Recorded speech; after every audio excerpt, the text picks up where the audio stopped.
بنقع.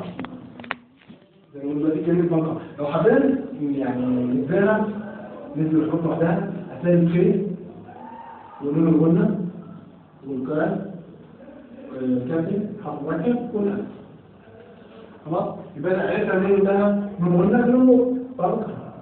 ما قلناش بنقع، لا بنقع. تمام؟ نخش على المرحلة اللي بعد كده. تمام؟ هنكمل بقية الحروف اللي هي في حرف البي تقيلة زي بالإنجليزي. تمام؟ وفي الياء المجهولة. تمام؟ الياء المجهولة برضه بتيجي في وسط الكلام. تمام؟ زي في مدرسين شفناهم بيكتبوا مثلا كلمة صح؟ كلمة بيكتبوها كده. صح؟ إيه ده الياء دي؟ وبرضه لو في كتب بعض الكتب بتحط برضه الياء المجهولة بتعرف الناس بسرعة. وزي ما فيها مجهولة في واو مجهولة برضه هنعرفها برضه ازاي نقول. تمام؟ هنكمل بقية الحروف المركبة بقى. في حرف الجي هنا هو عفوا مش مستخدم او مش مستخدم كتير عموما. نخش على الحروف المركبة. الحروف المركبة ديت هي حرف مع حرف الهي بدافة هواء بسيط. بدافة ك ج وهكذا. فأول الحروف ديت مثلا ب ه كتيرة ب لازم تضم على شفايف كده. أهم حاجة النقطة الصحيحة مش تفتح حاجة. وأنا إن شاء الله معايا صوتيات هنسمعها برضه على اللاب. تمام؟ بحيث إن هتسمعي الكلمة صح هتعرفي تطلعها صح. تمام كده؟ بعد كده ك ك بعد كده ك د د ر ك. في بقى بعض الكلمات حرف الميم واللام والنون دي مش مستخدمة كتير بس هي موجودة ضمن الكلمات ايه؟ الحروف المركبة. لازم برضه عشان تكون عندك يعني دي هدية لو شفتيها قدامك في الجملة هي بتستخدم بس قليل. تمام كده؟ في بقى هنخش على الفرق بين الألف والألف. الألف العادية والألف طبعا. أعرفهم إزاي من نص الكلمة؟ يعني ما يكون نص الكلمة يعني زي أنت قلت هنا لما بيجي نص الكلمة بيكون ضد شخصي يعني بعينين. زي مثلا عايز أقول شهر ده حرف إيه؟ إيه؟ هل هو مركب؟ ليه؟ هو مش ضد شخصي. ضد شخصي يعني بعينين. ضد شخصي يعني بعينين لازم يكون كده. ممكن هتلاقيه كده أو هتلاقيه مثلا هو في الكتب كده. دي اسمها ضد شخصي اللي هو بعينين. خلاص؟ هو ده الحرف المركب لازم يكون ضد شخصي. إنما لو هو ها عادية كده تبقى خط واحد. ولما طبعا بيجي في وسط الكلام بيبقى تعالي زي او مثلا لو هو في اخر كلمه خالص مثلا كاميرا بيبقى كده ماشي. وفي مثلا بطشه بيبقى كده في اخر الكلام. وفي اول الكلام بيتحط تحته مثلا زي لا بيتحط تحته بيبقى كده صح. خلاص بس يبقى في فرق بين الحرف العادي والحرف المركب. وحرف مركب ده حرف واحد عشان لما يجي مثلا يقول لك تنزل الكلمه دي هتطلع الحرف ده حرف واحد مش حرفين. خلاص تمام كده. هنيجي على الفرق بين الالف والالف. في فرق طبعا الالف دوت. تمام؟ يعني مين مثلا في الصوت شام مثلا عايز اقول مثلا ابدا الحرف الالف دي ماشي. في ماده اهو جمال. تمام كده. هنيجي بقى على الواو المجهولة ازاي نعرفها ودي مشكلة. تمام؟ زي مثلا عايز اقول كلمة حمد الطهر دي كده مين طهر؟ اوكي؟ مين طهر؟ أو دي واو مجهولة. دي واو مجهولة زي كلمة حمد الطهر دي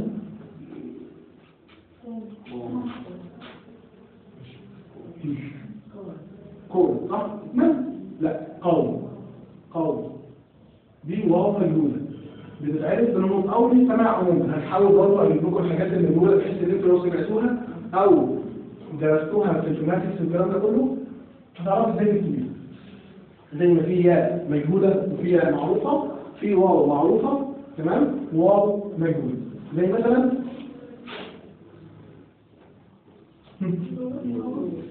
دور دور. شوف فتحت الواو ازاي؟ دور.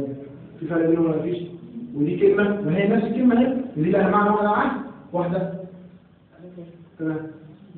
خلاص كده فهمنا. يبقى اذا في حد عنده مشكله في الحروف كلها نطقها ايا كان. عندك مشكله؟ يعني خش على بعد كده. انا اهم حاجه بس ان الواحد ينطق الحرف صح. بس عشان ازاي تقدر توصل معلومتك لازم تقدر تنطق كويس عشان من غيرك تسمعها او ان هو قدامك الفرق عموما. هنخش على بعد كده طبعا زي كالعاده الضمائر. خلاص؟ الضمائر هنقسمها او مش هنحفظها بترتيب معين بحيث ان انت ما تنساش خالص ايا كان الترتيب ده. ماشي؟ ليه؟ هم تو ثم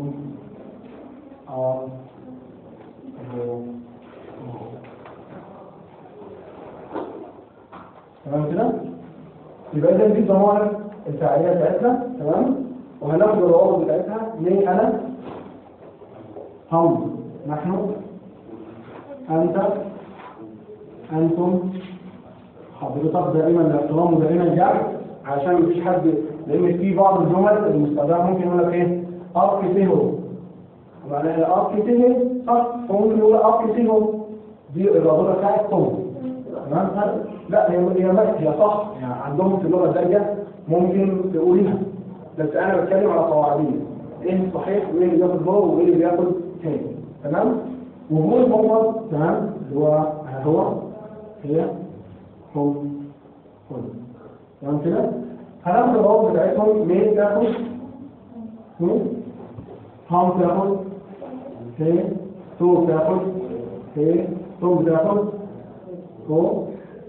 حضرتك دي دايما الجمع دايما هم مستخدمين بيستخدموا في التعبير عن الاحترام ما بيستخدموش تو دي عندهم بيستخدموها للتحقيق او مثلا عيل صغير خالص انما اول ما الشاب بيطلع يكبر كده ممكن يبقى توم او على طول. ماشي؟ بول المفرد تاخد ايه؟ بول الجمع تاخد هي. تمام؟ يبقى اذا هنستنتج حاجتين مهمين من ايه؟ من الروابط دي. رابطة المفرد هي وهي دي رابطة المفرد ودي الجمع. يبقى إذا كان الفاعل في الجملة مفرد أيا كان بقى اسم ضمير شخص جماد أي حاجة يبقى إذا رابطة المفرد دائما بتاخد هي ورابطة الجمع بتاخد هي. تمام كده؟ هناخد بعد كده ضمائر الملكية عموما الحاجة اللي انت تملكيها. خلاص؟ عايزة انت مثلا عايزة تقول لي حاجة دي ملكية لازم يكون في ضمير ملكية القرن. يعني مثلا اقول ايه؟ مين يعني؟ ايوه؟ لا ايوه يبقى هنعرف بقى واحد شغالين اللي هي المذكر المؤنث الشاذ. ده مهم جدا لان هو مستخدم كتير في كلمات مستخدمه كتير جدا شاذ، ودي هنعملها محاضره ثانيه هنتكلم عن المذكر والمؤنث بكل ما تحتويه بتاثير الحروف العامله فيه وكل حاجه. تمام؟ يبقى اذا عايز هقول بعد كده الضمائر الملكيه اللي هنستخدمها مثلا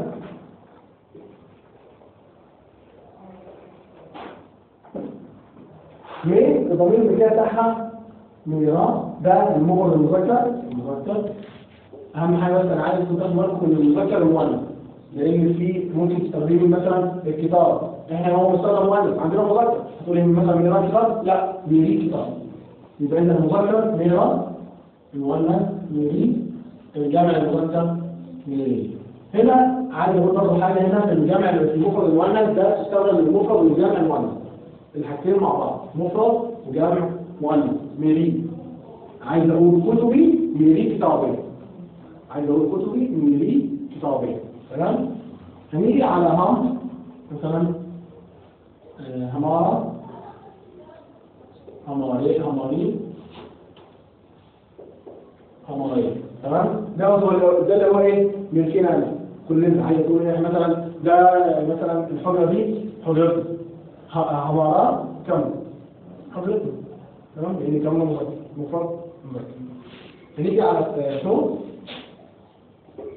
كده في خلاص كده ثم مهارة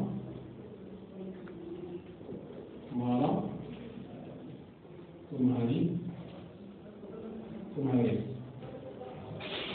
بقى دي دايما ممكن اللي يشوفها منكم في جملة ممكن يعتبرها مثلا هي إضافة وهي فعلا بتشتغل إضافة دايما أو ممكن مثلا تسمعي حد بيقولها أبقى تمام لك صار لك لو أنا أقول مرة لي لوحدها مش تشتغل ولا عندك مثلا في لغة المحادثة الدارجة عموما ممكن واحد من كلامك اللي بتكلمه راجل أبقى طب وليه؟ زي مثلا أبو ليلى ممكن لأن أبو برضه حرف جر تمام؟ هنا حرف صح؟ كي كده جوه هنا لما بيجي وراها حرف عامل لازم تتحول في المفرد او في الجمع. احنا هنعمل محاضره كامله على الحروف العامله مع المذكر والمؤنث طبعا بس هنا لازم تعرفيها لان هنا هتتحول فوق تمام. فوق المفرد لو جه وراها حرف عامل ايا كان حرف العامل معنى الحروف العامله ده انا بقولها دي ان هي حروف الجر تتمثل في حروف الجر وحروف الاضافه وعلامه الفاعليه مين وعلامه المفعوليه قوه. يبقى اذا اي حرف من دول جه ورا فوق المفرد او فوق الجمع بيحولها زي ما نشوف فوق المفرد يتحول الى أس ماشي. يبقى هنا فوق يبقى ضمير الملكيه بتاعها أس المفرد. بعد كده أسكي خلاص كده. هنيجي على فوق الجمع طبعا لازم تكون مختلفه عن فوق المفرد. يبقى حرف الاضافه الاول اللي هو قاضي لما هيجي وراها هيحولها الى صح؟ كي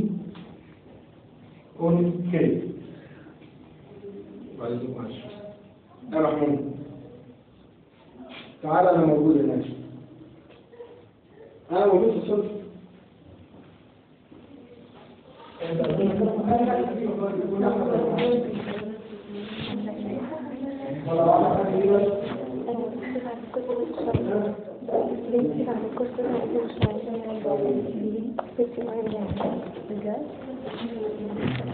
في حد عنده مشكلة في اللي احنا بندرس؟ يعني نيجي بعد كده؟ تمام. اللي بعد كده بقى لازم ناخد انا عايز اديكم زمن النهارده تمام اللي هو الحل المطلق بحيث ان انا هطبق عليه. احنا هنا جايين عشان هنطبق بمعنى ان انا هطبق مش هحفظ كلام يعني مش هجيب جمل او همسك كتاب واقعد احفظ في جمل ولا هجيب كلمات واقعد احفظ في كلمات لا احنا هناخد كلمات وهناخد الجمل وهناخد افعال بحيث ان الافعال دي مش بتركب لازم يتطبق عليها مره 2 3 كل شيء بحيث ان تحط فاعل وفعل ومفعول ايا كان لازم تطبقه. فاحنا لازم ناخد قاعده النهارده هناخدها قاعده بسيطه زي الحل المطلق تمام. وان شاء الله من اول المره الجايه هنبدا نخش بقى نكمل بقيه الحاجات السهله طبعا اللي هي البدايات ماشي بالوصف والموصوف وهكذا تمام. قبل ما نبدا الحل المطلق هناخد الاضافه والاضافه دي بتعمل مشكله كبيره عند كل الناس في الجمله بحيث ان ممكن في الجمله يجي اكثر من 5 اضافات صح؟ ازاي ولا لا؟ هترجميها ازاي؟ انت بتجيبي من اخر اضافه بيجي من اخر اضافه وانت جايه على الاضافه من الاخر وانت جايه على تمام. بحيث اذا الاضافه دي ممكن تطولها بقى هنطورها دلوقتي وهنشوف هنعملها بس دي هترجميها منين؟ من الاخر. اهم حاجه عندي عايز تعرفوها ان انتوا تترجموا اللي هي الاضافه دي من الاخر مهما كانت اختصارها هنترجمها منين؟ من الاخر. حد عنده اي سؤال في الفرق؟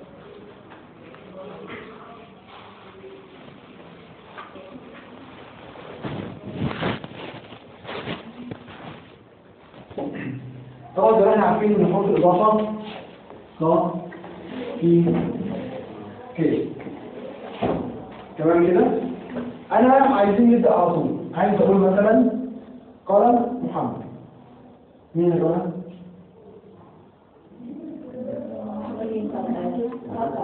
تمام. ماشي قول برضه قول ماشي. أول حاجة بس تعرفوها إن الإضافة عكس العرض. إذا بتبدأ من مضاف إليه بعدين حرف الإضافة مضاف. تمام كده؟ يبقى هي عكس العربي. العربي عكس كده. هنبدأ نقول مثلا إيه؟ قال محمد قال. خلاص كده؟ يبقى إذا الألفين ضغطة تانية إيه؟ جت في أي حاجة نعرف. مثلا محمد في طب. تمام؟ يبقى إذا هنبدأ بقى نكبر الضغط.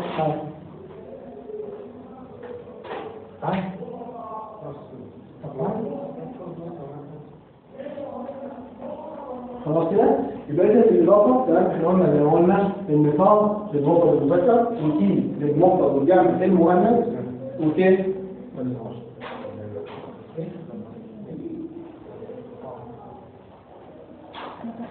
تاخد بالك؟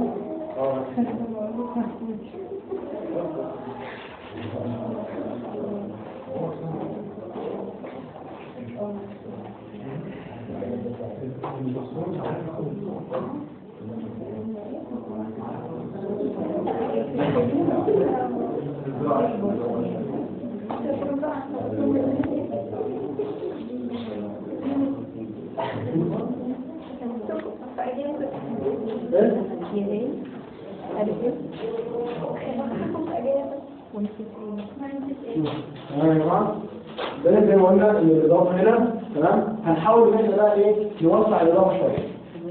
تمام. هنعملها ازاي؟ انا عايز اقول مثلا بنت احمد. ماشي؟ احمد في مثلا بيتي صح؟ ده هي اضافه صغيره بنت ابن احمد. قلتها بعربي بنت ابن احمد.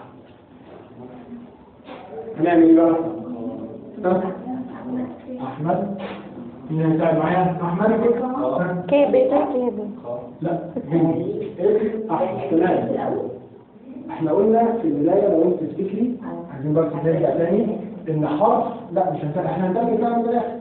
بس احنا قلنا ان الحرف العامل لو تفتكري ان احنا قلنا هو ان لما دي حرف الاضافه نفسها حوله الى فبالتالي حرف الاضافه هيأثر في اي حاجه قدامه. لو هي مفرد احنا قلنا انا محاضره كمان بس لازم تعرفوها هنا. لو هو مفرد مذكر زي كانت الف ماشي او هاء لازم يتحول الى مفرد. يبقى انت لو جيتي مثلا كتبتيها انا وانا زي ما انت عامله احمد بيتر تمام. بيتر بعد كده في مؤنث تمام. بيتي خلاص كده. ده صحيح ماشي بس قواعد يعني غلط. ليه؟ لان ده حرف اضافه اهو لازم يحول ده يبقى فيه. اهم حاجه عندي ان انت لازم تركزي في حكايه الروح الاضافه والمفرد والمذكر تمام. بحيث ان انت اللي هي لو انت فاكرينها هو ماشي ممكن يديك نص درجه عليه في الامتحان. تمام تديك نص درجه عليه مع انها حاجه ثانيه عليه بس بالغلط. المفرد والمذكر دايما بالغلط فلازم نركز عليها كويس. تمام كده؟ هو مش هيأثر على الصح؟ ماشي صح. وهيأثر ما هو أثر على كل ما تمام. إذا كان بقى من اسم أو حرف أو أي حاجة أيا كان هيأثر مع الأسم. يبقى هنا كده أهو خلينا الأسئلة للإضافات اهي بنت ابن أحمد. عايز أقول بقى جملة طويلة شوية. وهنعملها من فعل وفاعل وهنحط الإضافات دي كلها. خلاص؟ عايز أقول أنا رأيت بنت أخت ابن صديقي. بنت أخت ابن صديقي. هي ماشي شكلها صعب تمام. بس أنا عايز أعودك إن الإضافات كلها بتتعمل بطريقة واحدة. إن أي كانت الإضافة بطولها وعرضها هي بتترجم من الآخر للأول. أيا كان ما لهاش دعوة بقى ما تجيش مثلا من الأول كده أي نحو ماشي هيبقى من جديد. لو بعد كده خمس دقايق فيه من الأول لحد ما خليها في الآخر. كل كده هيكون في العربي. أنا رأيت بنت أخت ابن صديق. ثاني جملة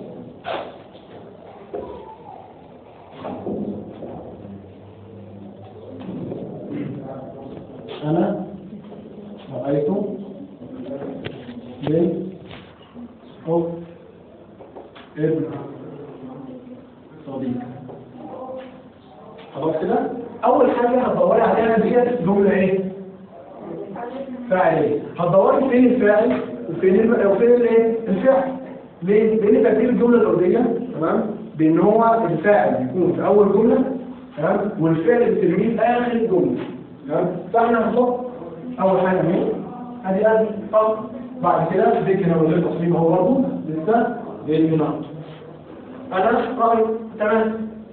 هنبدأ بقى نمشيها واحدة واحدة. أول حاجة هنجيبها من الآخر طبعا صديق. بص صح؟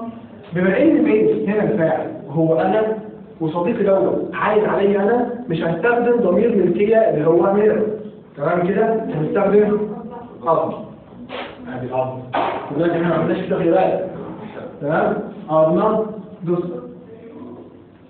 هنيجي بعد كده ابن. هنيجي بعد كده هنعمل ايه؟ هنضيف طبعا اضافه يبقى كار ضيف. هنا موجود الكار صح؟ هتعمل ايه اللي قبلها؟ يبقى هنشيل هنا حرف الالف وهتبقى لا موجود. بقى ماشيين معايا كده كويس؟ في مشكله هنا؟ نيجي على بعد كده اخت. هتبقى دي هنا تمام؟ ممكن برضه حرف عامل تاني اهو. هل هنسيبه ولا مش هنعرفها في القلب؟ لا. يبقى أول حاجة نقطع فيها تمام. تاني حاجة ماشي معايا كويس؟ هنيجي على إيه؟ بنت. هنعمل إيه؟ تي ها دي تي. حرف المؤنث ما بيتغيرش. هنا حرف المؤنث أهو، جوه حرف المؤنث أهو تمام؟ ما بيتغيرش. هنصرف الفعل هتبقى ذكر طعم ده لو مذكر ولو مؤنث تبقى بداية ايه؟ المعروفة شنو خلاص كده؟ في مشكلة في الجملة؟ جملة طويلة ولا مش طويلة؟ فيها إضافة ولا مفيهاش إضافة؟ يبقى إذا الإضافة أيا كانت الإضافة تحتاجين من الأبيين ماشي؟ أنا رأيت بين أو أنا رأيت أنت كده شرحتها المطلق. ماشي. أنا عشان هو لسه ما دخلناش في الموضوع في الماضي اللي هو رخم شوية تمام؟ أو خليها في الماضي اللي فاتت خالص. خليها في محل مطلق فوق. أنا كده تبقى ميمي. ماشي تمام كده؟ يبقى إذا أهم حاجة عندي إن الإضافات مهما كانت مضاعفة محدش يخاف منها. جت في الجملة ما تخافيش منها. ليه؟ هي أصلا بسيطة. هتبدأيها من الآخر وهتبدأيها في الأول. تمام كده؟ في مشكلة فيها؟ لو في أي حد عنده مشكلة فيها يا ريت يعني يتكلم. تمام كده؟ أخش على الحل المطلق؟ نعم. عايز تعمل إيه؟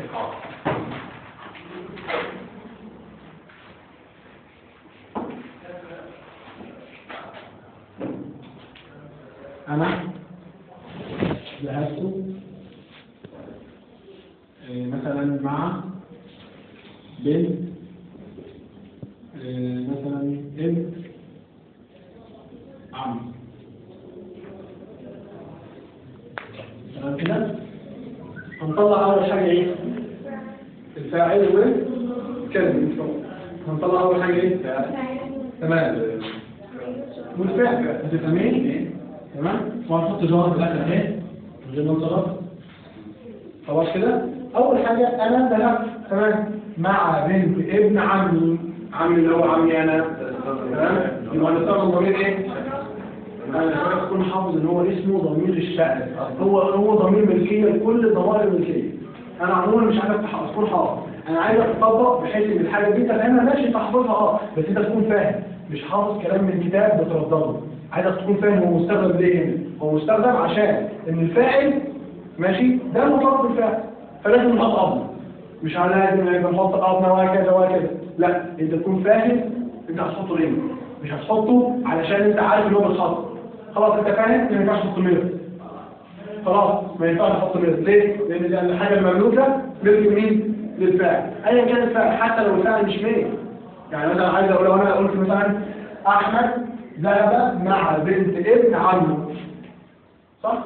لو عملناها كده هي هنعملها احمد، بلاش انا، خليها احمد، ماشي، خليها عمه برضه عشان يبقى احنا عملنا غيره من كل حاجه. يبقى هنيجي هنا هنقول مثلا احمد، مين هيستخدم؟ قول احمد صبنا. ماشي، احمد عضنا، تمام اهو. عمو شرشر، شرشر. تمام. مختار. بيستان. قبل ما تكمل لازم تكون واقف، قبل ما تكمل لازم تكون واقف، لان انت لو سبت دي اعرف انك هتفيد بعدها. قبل انت ما تكمل الجمله لازم تقف تشوف هل في حروف عادله هتغير اللي قدام، في مفرد مذكر، في مفرد مؤنث، هل هو هيغيره ولا لا؟ تمام؟ فاحنا هنا هنعمل ايه؟ تمام، بعضين تمام. كمل بقى. تي بي تمام. بعد كده مع كسر، خلاص تمام كده. وبعد كده هنحط طبعا عشان نزهر في المضارع في الماضي ايه؟ لا انا فين بيتي بعد كده هنغير هنا ايه خط العامل، تمام، وهنغير بيتي. والمؤنث طبعا زي ما قلنا ايه ما غيرش خالص، تمام. حتى هو جه ورا خط عامل اهو ما غيرش في حاجه، برضه البيتي ديت مؤنث ما غيرش فيها ايه، تمام كده. حد عنده مشكله في نعمل مثال تاني؟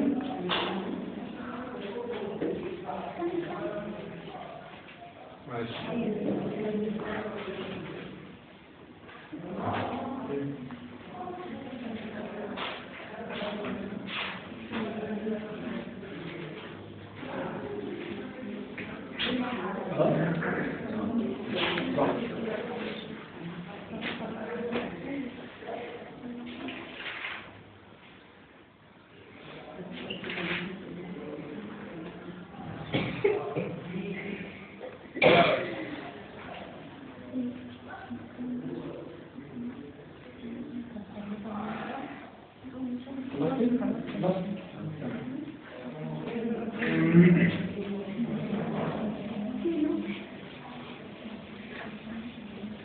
الأصل في الجملة لما تيجي تعملها، لما يجي حد يطلب منك مثلا يعمل موضوع تعبير عن كذا، تمام، وده طبعا لازم هنعمله كتير.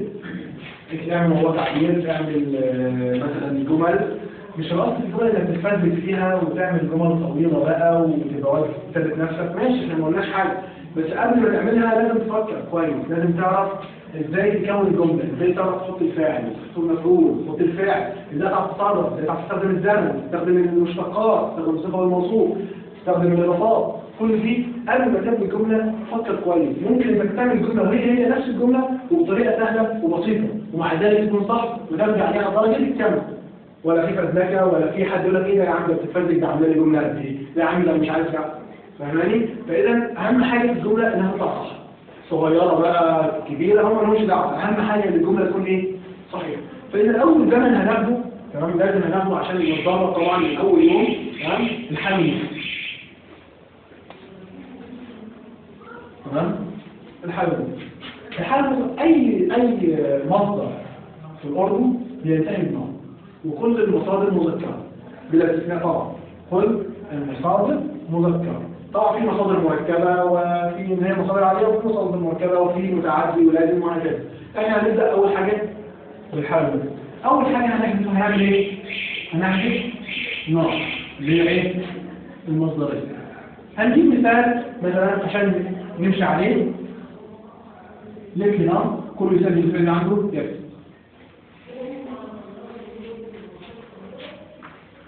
أول حاجة هنعملها هنحذف نوع. حذفنا نوع خالص من الفعل. يبقى إذا بقى يعني بقى إيه؟ لك. خلاص كده؟ فاضل إيه؟ لك. هنصرف كل طبعا زي أي نقطة في تصريف لكل إيه؟ ذنب. هنصرف بعد كده هنضيف ماشي؟ طبعا هي مش طاهي بس، هنقول ايه؟ مصرف حسب الفاعل ايا كان الفاعل. هو هنا دي حط ديت رمز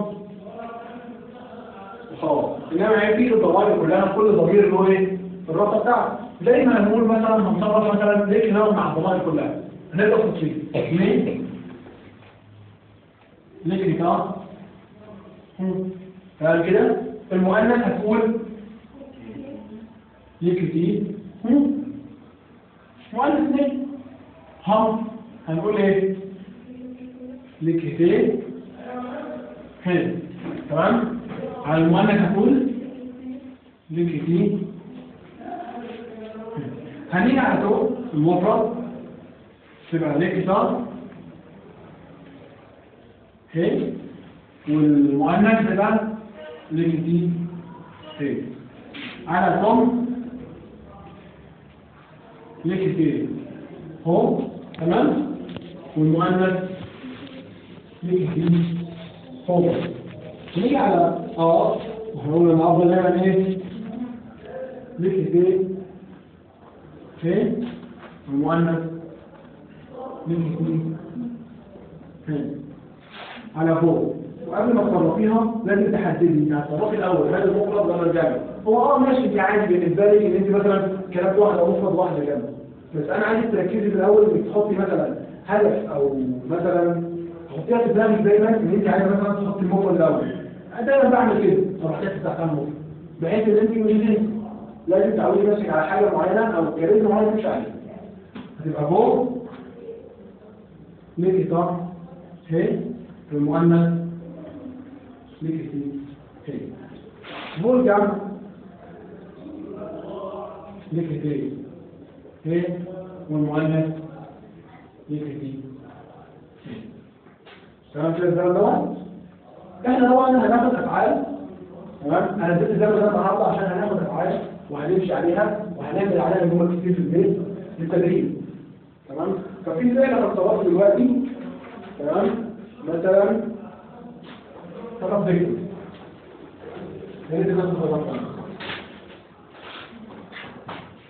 طرف ذكر في الحالة المطلق مع جميع الضمائر.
هي قفلته امبارح.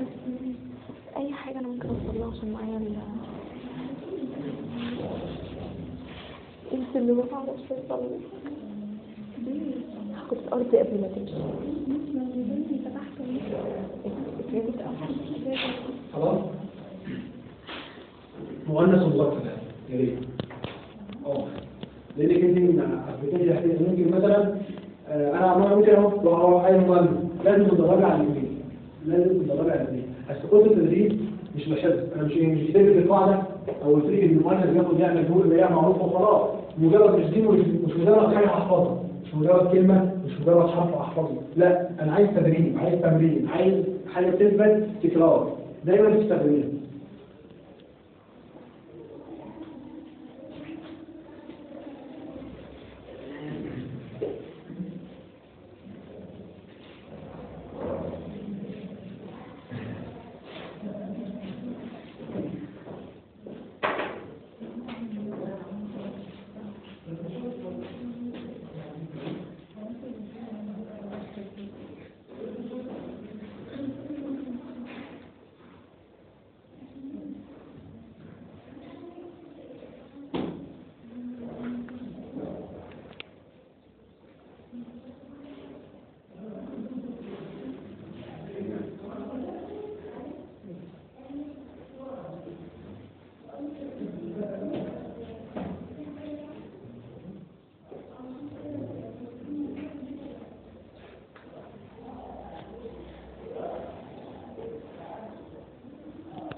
قال يجب.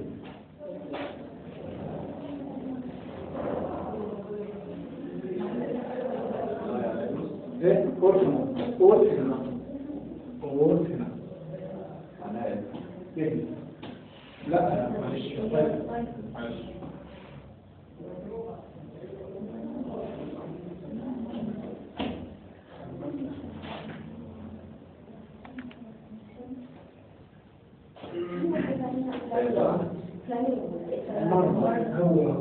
هو يستخدمون الضرب والنار، يستخدمون في الصناعة الثانية الهندية في النار نار قطر، هم يستخدمون قطر. يجي مرتب اللي هو مرضى يعني. لا ده ده ما هو مرضى يا اللي هو هنا مرضى يا، لو استخدم مرضى هنا ده لازم لو مرضى يا هو خد مرضى يا ده اللغة الهندية نفسها، يعني بدأت من خلال دراسة الهندي معظم المصادر يستخدموا معاها بيسموهم مرجع. هم كده في الهندي كده غير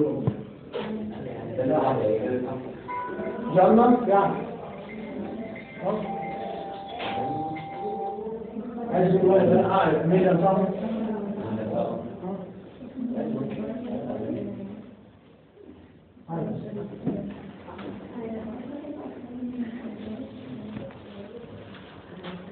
كتاب الأقالي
لما بتصير كرم انا عامله بنك خطوه من التليفون بس صور فتحيز كل يوم اي حاجه نعملها على التليفون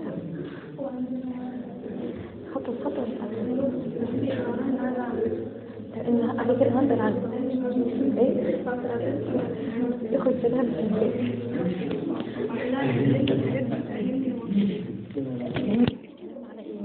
بتحاول تخليها تكتب لنا عشان انا يعني حاولت تخليها ترتيب ترجمه عربيه عشان انا الاوردر انا عامله عربي بحيث ان لما نيجي نجيب اوردر خلاص احنا عارفين مش طالبين بيه بس لازم عشان نفهمه ونحفظه بالظبط. بس احنا عايزين بس العربي تمام. هتشوفي المطابق معاه كتاب ونترجمه منه بسيط. هتشوفي المطابق معاه هقرده بالكلام اللي بالانجليزي بتاعته في ناس العربيه شغاله في الموضوع ده من امبارح وهتحاول تفهم الانجليزي بس لما تيجي بقى على بكره كله هيبقى خلصان يعني بكره بالليل لازم يبقى معانا ترجمه. طب نعمل ايه؟ دكتور ابراهيم بس الدنيا على سايحه يعني انتوا مشكلة الترجمة هي احنا كنا كده هي كنا نشتغل بس طالما بقى انت عندك حد يبقى تمام يبقى يسهل لنا الموضوع فاهمه يبقى ناخد جهد اكتر نرفع في الجهد بالظبط ما يبقاش الجهد كله ان احنا نترجم حد ترجم خلاص يبقى مضمون.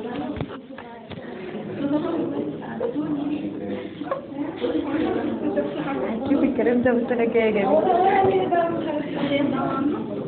ده عامه ايه اللي احنا اساسا اتفق بقى الفرادة بقى خلاص كده يبقى الافعال دي ماشي هنستخدمها بدون تيجي خلاص قررت فيها وانت قررت فيها اللي عندي ده كاتب بالنسبه لي الاتصالات بتاعي خلاص التغيير بقى بالظبط قرار مع التصريف ان هو تصريف جمله حط بقى احنا خدنا الاضافه حاول تستخدم الاضافه ماشي. ممكن ما تستخدميش الصفه والموصوف زي ما عشان ما خدناهاش، حابب تستخدميها ما عندناش مشكله، بس اهم حاجه ان انت تحطي الجمل دي كلها الافعال دي كلها فين؟ ماشي. طبعا انت مؤنث تستخدمي الجمله مؤنث مذكر، تمام. بالاضافه طبعا حاولي تغيري الفاعل، ما تحاوليش تستخدمي الفاعل واحد. انا عارف كده الجمل انا وانا وخلاص، تمام. لا احنا عايزين نستخدم بحيث ان احنا نعود ايدينا تمام على جميع المواقع، تمام. استخدمي المفرد، جمع، انا، حضرتك، اي حاجه ايا كان، تمام كده. في مشكله في الافعال؟ ولو يا ريت بقى في نقطه الافعال هنا لو طلعتيها هتلاقيها بتدي معنى انك تعمليها موضوع تعليم، صح؟ انا حاولت اجيبهم ان هم يكونوا قريبين من بعض، خلاص.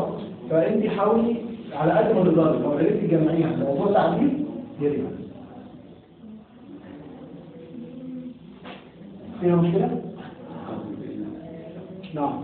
لا ما هو انت هتعملها جمل صح، بس انا الاختلاف انك هتعملها جمل منسقه. يعني مثلا انت بتقول ايه؟ عايز اعمل استخدمها انا حاجه قلت انا هستفيد انا قلت الصوت ماشي يعني بعدين انا ذهبت مش عارف ايه، فهمت ازاي؟ بحيث ان انت تستخدم الجمل دي تمام منسقه مع بعضها، الفعل تستخدمه مع الفعل اللي قبله. انا استيقظت وذهبت ورحت وجيت وعملت، يبقى اذا ده اسمه موضوع تعبير. موضوع التعبير عباره عن ان انت تعبر عن نفسك بشويه الافعال. خلاص؟ يعني ده مش موضوع صعب، موضوع التعبير مش صعب. موضوع التعبير هو عباره عن جمل. ما عرفتش تعمل موضوع التعبير اعمله جمل. انا ما بذكرش موضوع التعبير، انا قلت لك يا ريت تعمل موضوع التعبير، هو هيسهل لك انت. هو هيساعدك انت في انك انت حتى لو ما استخدمتش ضمائر هتستخدم افعال ثانيه، هتستخدم فعل ثاني، تمام؟ هيكون تعود وهتستخدمه في الحال بتاعك في وقته. انت رحت انت صحيت من النوم صح؟ هتعمل ايه؟ مثلا انا اذهب الى الكليه، فيها مشكله لو كتبتها مواضيع على طول؟ فيها مشكله لو رتبت الافعال كلها دي، انا مثلا جيت من الكليه، انا اعرف الدكتور فلان، فيها مشكله؟ انا ضربت زميل صح؟ انا جيت منه، فيها مشكله لو انت رتبتهم ترتيب. يعني انا عارف ان انا هتقول كده رتبهم انت بقى على حسب الموضوع التعبير يكون متناسب، مش اكتر. هو بقى ايه ده؟ ترتيب جمل. موضوع التعبير عباره عن ترتيب جمل صحيح. يعني كده لو فيها مشكله عندك برضه ما تعملش، هنحاول نعمله برضه مع بعض كده. بس يا ريت يعني هو الجمل اللي حد هيجيبها ما تكونش كلكم زي بعض، ماشي؟ وصلت بس معينه هجيب عارف بس لا انا بس عايز تشكيل الجمل بحيث ان انت تبقى يعني كل واحد هيطلع على جمل فيهم، هنكتب الجمل وهنحللها، تمام؟ مش هنسيب حاجه تبقى تعرف دي جت منين وازاي وانت عملتها كده ليه وازاي. خلاص كده؟ انا مش عارف ماشي.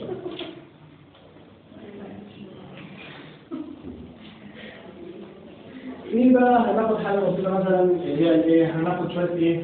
لو مش جمل شويه جمل بسيطه كده بحيث ان انت جمل تستخدميها في حياتك عليها، تمام؟ زي ما انا قلت للثاني في البدايه، تمام؟ ايه؟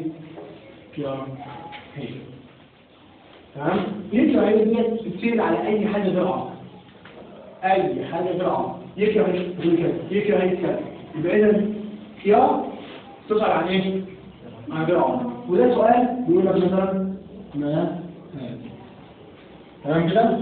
ثاني حاجه برضه لما تكون انت مش عارفه حد، انا مثلا قابلت مثال اهو يكون ايه؟ قالوا لي يسالني تمام؟ او ديت يرد ميراثي ميريثي، تمام كده؟ هيبقى ايه؟ قوم ايه؟ من؟ ايه؟ عشان ما يكونش في تكلفه يا جماعه اهو. تمام كده؟ يبقى اول حاجه لازم تعرفوها، تمام؟ اللي هي الاسئله العاميه. انت عايز تسال مثلا زميلتك تتفزلي عليها كلمه، مش فاهم تتفزلي الكلمه دي بقى مين كان؟ دي يكون ايه؟ انا هذا ومعنى، تمام؟ هنيجي على بعد كده مثلا هنقول جمله برضه مبتدا وخبر. جمله عباره عن مبتدا وخبر، صح؟ هنقول خبر، تمام؟ عادي أو الاثنين مستقبلين. تمام؟ مع الراجل اسمه الراجل عايز انت بقى تحطيها مؤنث فيها مؤنث اللي انت نفسك فيه. تمام؟ عايز اقول مثلا اول مثلا ماشي خليها بازار من بازار. المرأة فين؟ بازار. خلاص كده؟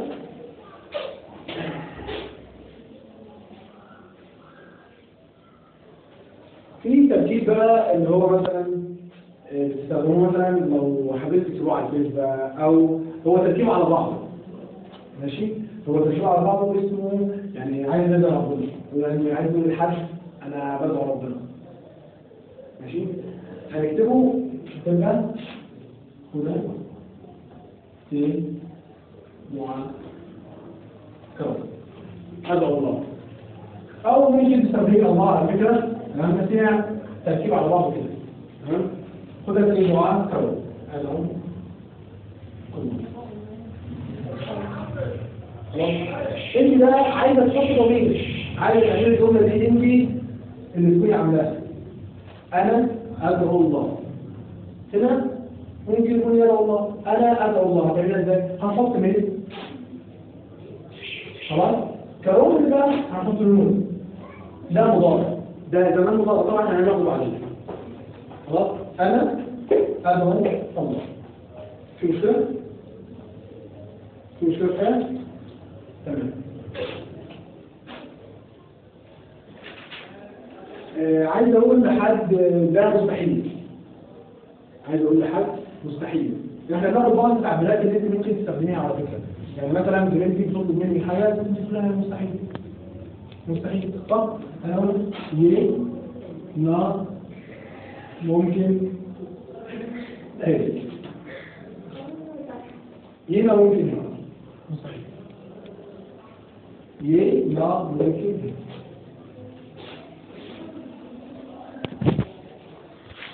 عايز مثلا اقول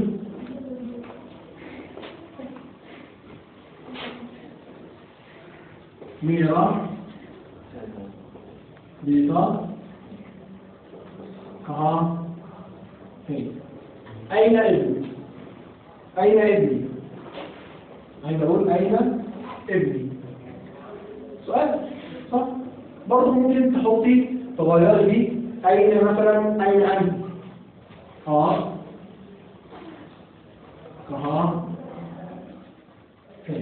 الناس تركز على الروابط المفرد بالمؤنث والرابطه الجمع. اهم حاجه التركيز عليها. تمام؟ عايز اقول اين انت؟ تمام كده؟ هنخش بقى على جمل يعني ابيض شويه بقى. تمام؟ عايز اقول ان لو حد مثلا بيسال عن والدك والدتك، والدي على قيد الحياه او والدتي على قيد الحياه عايشه يعني. ماشي؟ هتقولي ميري فالدا. تمام؟ زندا هيك. ميري فالدا زندا هيك. هنا في الرابطه لو حبينا كده لقينا ممكن احنا ممكن نستخدمها جمع. ليه؟ احترام. ممكن تستخدمي الرابطه جمع. ليه؟ مع الوالد او الوالد. زي مثلا عايز اقول ايه؟ اسم ابوك ايه؟ اسم ابوك ايه؟ ماشي؟ كي ظاهر. عملنا كي هنا دي بقى مع ان مش وراها مش هيجي وراها حرف عنه احترام. ماشي؟ مع الوالد دايما هم بيستخدموا الاحترام ده. احنا عايزين اهم حاجه الواحد في حياته المستخدمه في حياتك ان تكون مستخدمه عندهم، بحيث ان انت تسالي عن اي حاجه بالاحترام هو يكون مستخدمها عندهم. تمام؟ يبقى كي ظاهر كمان كيا هي. تمام كده؟ عايزين نقول ثاني في حاجة انت ما فهمتهاش. تمام؟ هتديها ازاي؟ بار ماشي؟ تمام؟ نعيم انا مش فاهم. وخلي بقى اي دكتور عمال يكلمه دي برضه مش دي ايه مش فاهم ايه. استخدميها دايما. حاولي ان انت الجمله اللي كتبتها بكتبها عشان ان انت تستخدميها، بحيث ان انت قابلت صاحبتك تقول لها تساليها حد قال لك مثلا كلمه الدكتور قال لك الجامعه كلمه مش فاهماها دي بقى خمس ايه قوي. تمام كده؟ عايز هو بقى ممكن لو انت حد سالك السؤال ده او حد قال لك هو المذاكره انا مش فاهم، تقول له ايه؟ يبقى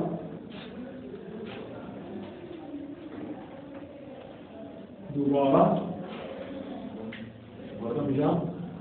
دوباره ثانيه يبقى دوباره منها بيضاء او ممكن ما تحطهاش ماشي. لو انت هو قال لك انا مش فاهم هفهمك تاني. او انت مثلا ملخصا كلمه دوباره دي ممكن تستخدميها لوحدها، بحيث ان انا مثلا حد بيتكلم وانت عايز تقول له تاني بدل ما تقول له انا مش فاهم وهو يقول لك تاني قول له دوباره تاني. تمام كده؟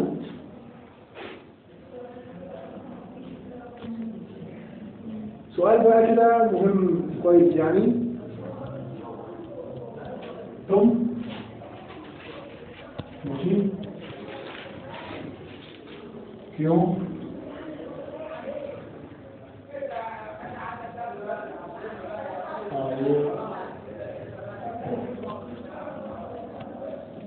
أو هنضيف حاجة مثلا معلش حضرتك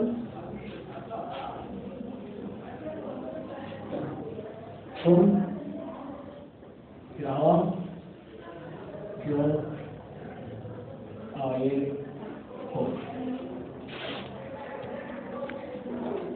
لماذا أتيتم هنا؟ ليه؟ ماشي؟ في بقى انت عاوزة تسألي سؤال، عاوزة تقولي لواحد أنا عايزة أسألك سؤال، عندي سؤال عايز أسأله. في نقطتين ماشي؟ أول حاجة طريقة بسيطة مبسطة خالص يعني عايز تقولي لواحد عندي سؤال. मेरी बात मेरी बात ماشي एक سؤال. دي طريقة سهلة بسرعة मेरी बात एक سؤال. عايز انت بقى قواعديا تمام عشان يبقى احنا خدنا الاثنين قواعديا ان मेरी बात एक سؤال ده عندي سؤال خلاص ماشي هيروح مجاوب. عايز تقول له انا اريد ان اسال او هل استطيع ان اسالك ماشي. هنقول له ايه؟ حد يتحمل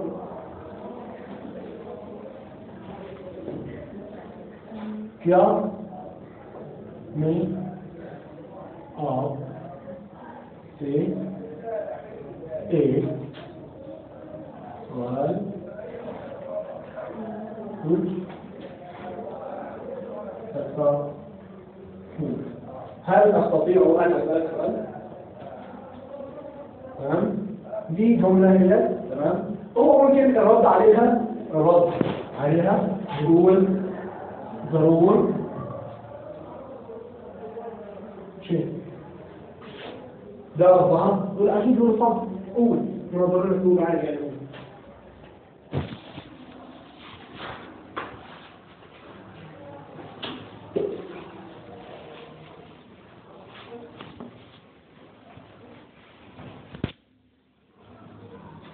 الجمل دي بتكتب على ان شاء الله نظر. هي جمل سهله بسيطه يعني الواحد كل مره هناخد جمل بحيث ان احنا نعبر بيها يعني جمل نستخدميها في حياتنا اليوميه عموما بحيث ان احنا برضه هنخش في جانب المحادثه. تمام؟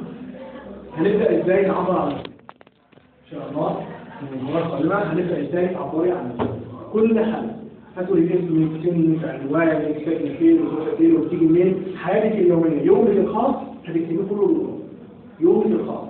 اي حاجه تعملها في اليوم هتكتبيها له.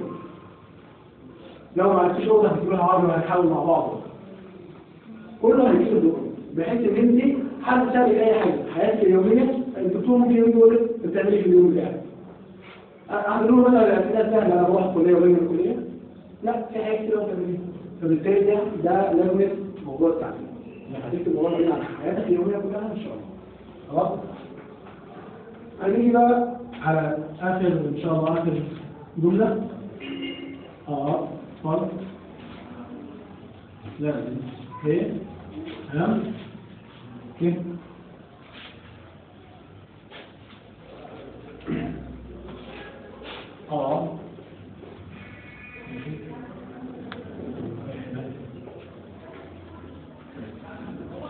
عليك أن تجتهد.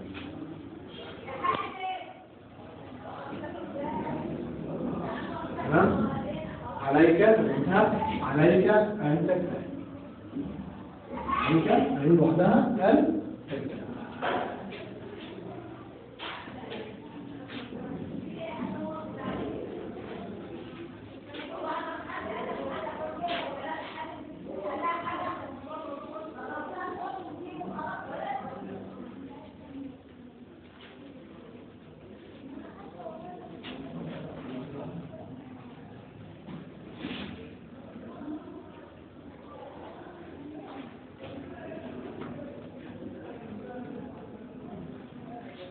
ربنا ينجح. كرياض كلمة على بعضها نجاح. الله تعالى أخوك كرياض في المعين. حد عنده رئيس الصف؟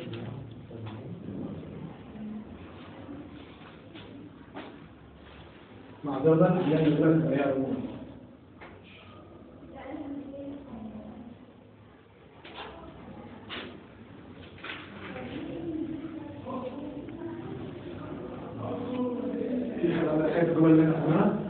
يا ريت بقى الجمل دي يعني مثلا المره الجايه مش لازم تحفظيها بالترتيب، انا عايزك تحفظيها كحفظ اللي هو حاجه تبصيها في حياتك خلاص، انا عايزك تستخدميها مع زميلتك في الكلام، في المحادثه، في الفيسبوك، في الكتب، كل حاجه مستخدمه. تمام؟ ولو اي حد محتاج حاجه من النهارده يوم الاربعاء ان شاء الله طبعا ايميلي معروف وارقامي معروف. خلاص؟ بالتوفيق ان شاء الله. لو في حد عنده اي استفسار